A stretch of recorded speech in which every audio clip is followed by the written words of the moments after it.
사랑하고 축복합니다. 동탄예수교회 이용진 목사입니다. 하나님의 사랑이 예수 그리스도 안에서 여러분들과 함께 하시기를 주님 이름으로 축원합니다. 누가복음 산책하기 13번째 시간 여러분과 함께 하게 되어서 너무나 기쁘고 감사하게 생각합니다. 하나님 말씀을 사모하는 모든 사랑하는 주의 백성들에게 하나님의 축복이 넘치기를 기도합니다. 지난 시간에는 예수님의 족보에 대해서 생각을 해 보았습니다.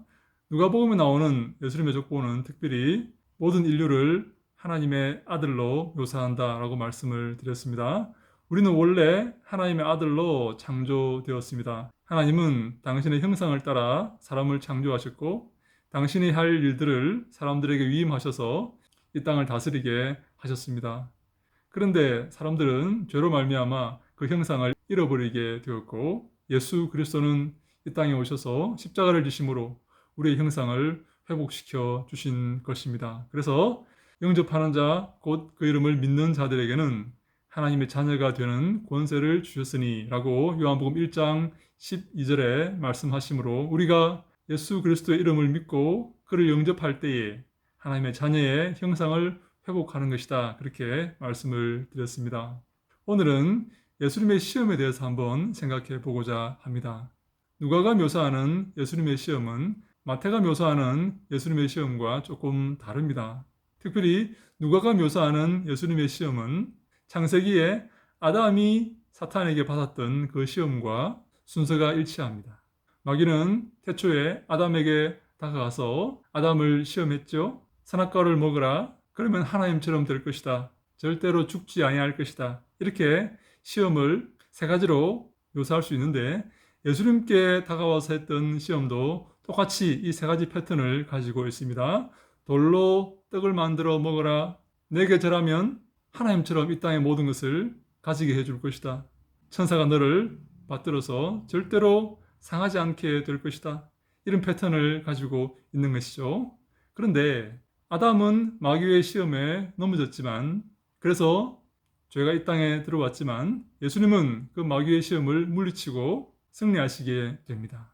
이것이 아담의 시험과 예수님의 시험의 결정적인 차이입니다. 한 번 더 말씀을 드립니다. 아담은 마귀의 시험에 넘어져서 죄가 이 땅에 들어오게 했지만 그래서 모든 인류가 죄인이 되게 했지만 예수님은 마귀의 시험에 승리하여서 모든 인류를 의인이 되게 하는 것입니다. 혹시 여러분 이런 의문이 생기지 않습니까? 나는 아담을 본 적도 없는데 왜 아담이 넘어진 것이 내가 죄인이 되는 것이냐? 왜 아담이 넘어진 것과 내가 죄인이 되는 것과 연결이 되는 것이냐? 아담이 넘어졌기 때문에 내가 죄인이 되었다고? 그런 질문이 떠오르지 않습니까? 또 이런 질문도 할 수 있겠죠. 예수님이 승리한 것이 왜 나의 승리가 되느냐? 예수님께서 승리하셨다고 나도 승리한 것이 되느냐? 그런 질문이 생기지 않습니까? 이스라엘 사람들에게는 그런 개념이 있었습니다. 대표자가 승리하면 그 집단은 모두 승리하는 것이고 대표자가 실패하면 그 대표자에게 속한 모든 집단은 다 실패하는 것이다 라는 그런 개념이 있었습니다. 사실 옛날에는 그런 개념을 사람들이 많이 가졌습니다. 전쟁할 때에도 장수가 대표로 나와서 싸우죠. 그래서 그 장수가 이기면 그 전쟁은 이기게 되는 것이고 그 장수가 대표로 나와서 패하면 그 전쟁은 패하게 되는 것입니다. 이것을 집합적 인격체, corporate personality라고 부릅니다. 집합적인 인격을 가지고 있는 것입니다. 개개인의 어떤 인격을 가지고 있는 것이 아니라 그 공동체는 집합적 공동 운명체이다. 그렇게 볼 수가 있는 것이죠. 그래서 아담 안에서 모든 인류는 죄인이 되었고 예수님 안에서 모든 인류는 의인이 되는 것입니다. 다시 하나님의 형상을 회복하게 되는 것입니다. 그래서 누구든지 예수 그리스도를 믿고 그 안에 거하면 의인이 되어서 하나님의 자녀의 신분을 회복하게 되는 것입니다. 이것은 또한 우리의 구원이 우리의 힘과 노력으로 이루어지지 않는다는 것을 우리에게 잘 말해주고 있습니다. 여러분, 내 힘으로 나를 구원할 수 있습니까?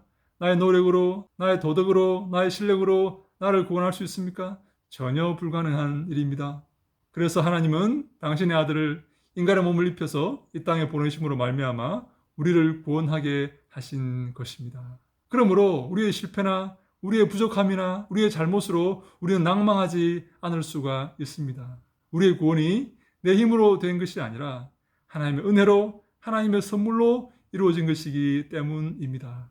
사랑하는 여러분, 그러므로 우리는 어떠한 실수와 어떠한 문제 가운데서도 낭망하지 않고 기뻐할 수가 있는 것입니다. 어떠한 어려움 가운데서도 감사할 수가 있는 것이죠.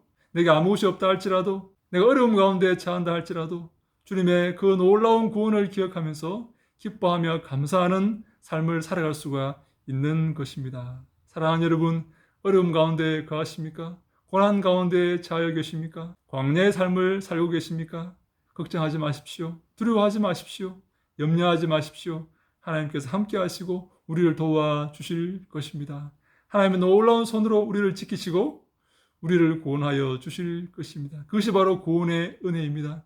영접하는 자, 곧 그 이름을 믿는 자들에게 하나님께서 당신의 자녀의 권세를 회복시켜 주시는 것입니다.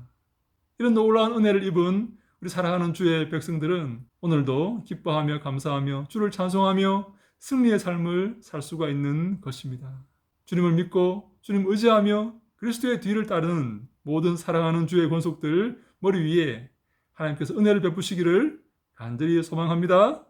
할렐루야! 샬롬!